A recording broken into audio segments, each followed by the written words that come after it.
দিনে দুপুরে দুষ্কৃতীদের গুলিতে খুন মহিলা। নদিয়ার ঘুঘুড়াগাছিতে দুষ্কৃতী তাণ্ডব।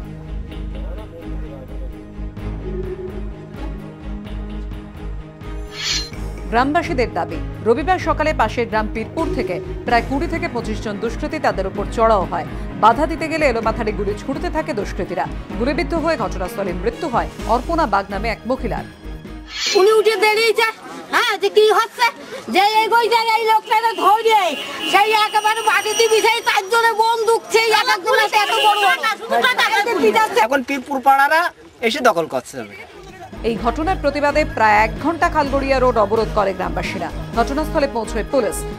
বাইরে থেকে কিছু লোকজন আসে, তারা আসার পর এই জমি দখল করার একটা চেষ্টা করে। অপর্ণা বাগ বলে একজন মহিলা মারাও যায়, বেশ কয়েকজন ইনজিওর্ড হয়েছে। তো যাদের নাম পাওয়া যাবে পুলিশ অ্যাকশন নেবে। আহত 3 জনকে শক্তিনগর হাসপাতালে ভর্তি করা হয়েছে। প্রদ্যুৎ সরকারের রিপোর্ট, এবিপি আনন্দ, নদিয়া।